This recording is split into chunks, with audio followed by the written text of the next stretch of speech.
తను ఏం చదువుకున్నాడు తనకే గుర్తులేని పవన్ కళ్యాణ్ ఏం మాట్లాడుతున్నావురా? నరాలు కట్ అయిపోయింది. అన్న సహాయం లేకుండానే సినిమాల్లోకి వచ్చి మిషన్ నడుస్తుంది ఇక్కడ. వరుస బ్లాక్ బస్టర్లతో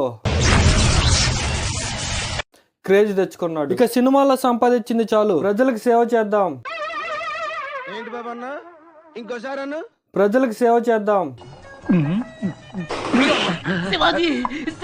అని రాజకీయాల్లోకి వచ్చి 2014 మార్చిలో జనసేన పార్టీని స్థాపించాడు. భగత్ సింగ్, చెగువేరా స్ఫూర్తితో రాజకీయాల్లోకి వచ్చారని నాడు అతనిచ్చిన ప్రసంగాలు అనేక మందికి పిచ్చెక్కించాయి. 2014 ఎన్నికల్లో పోటీ చేయడం లేదని ప్రకటించి టీడీపీ, బీజేపీ పార్టీలకు మద్దతు పలికాడు.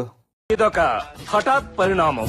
2019 ఎన్నికలలో బహుజన సమాజ్, కమ్యూనిస్ట్ వంటి భావజాల పార్టీల మద్దతుతో ఎన్నికలకు వెళ్లిన పవన్ కళ్యాణ్ 2 చోట్ల పోటీ చేయగా రెండిట్లోనూ గెలుస్తామనుకొని ఘోరంగా ఓటమి పాలయ్యాడు.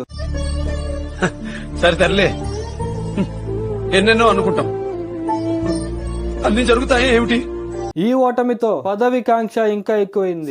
సీఎం అని కేకలు వేసే అభిమానుల వల్ల కానీ, రోజుల్లో పనికిరాని సిద్ధాంతాల వల్ల కానీ పదవి దక్కటం అసాధ్యమని దేశంలో బలంగా ఉండి రాష్ట్రంలో బలహీనంగా ఉన్న బీజేపీ పార్టీపై కన్ను వేశాడు. పవన్ కళ్యాణ్ అప్పటి వరకు మాట్లాడిన మాటలన్నీ గోదావరిలో కలిపేస్తూ భావజాల పార్టీలను గాల్లోకి వదిలేస్తూ వాటికి పూర్తి విరుద్ధమైన బీజేపీ పార్టీని రోడ్ మ్యాప్ అడిగాడు.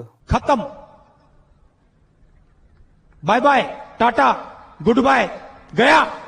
గ్రామాలకు రోడ్డు వేయని బీజేపీ పవన్ కళ్యాణ్ కి ఢిల్లీకి బ్రిడ్జ్ కట్టింది. సరిగా పోటీ చేసి గెలవగలిగిన టీడీపీని ఓటా కన్నా తక్కువ ఓట్లు వచ్చే బీజేపీతో కలిపాడు. అంతటితో ఆగని పవన్ కళ్యాణ్ ఒక పచ్చ రంగు వాహనానికి పూజలు చేయించి వారాహి అని పేరు పెట్టాడు. ఈ వాహనంలో ఎన్టీఆర్ లాగా రాష్ట్రం అంతా తిరుగుదాం అనుకున్న పవన్ కళ్యాణ్ పెట్రోల్ లేక కొన్ని రోజులు ఆపేశాడు. మూవీ షూటింగ్ వల్ల కొన్ని రోజులు ఆపేశాడు. తనని 3 పెళ్లిళ్ళు అన్న జగన్ ని నువ్వు కూడా చేసుకో అని చెప్పి హితవు పలికాడు. 2 చోట్ల ఓడిపోయిన పవన్ కళ్యాణ్ కి పిఠాపురం సీట్ ఇచ్చింది టీడీపీ. పవన్ కళ్యాణ్ ని ఎలా అయినా ఓడించాలని వైసీపీ కోట్లు ఖర్చు చేసిన పోలేరమ్మ దయ వల్ల 70,000 మెజారిటీతో పిఠాపురం ఎమ్మెల్యేగా గెలిచాడు.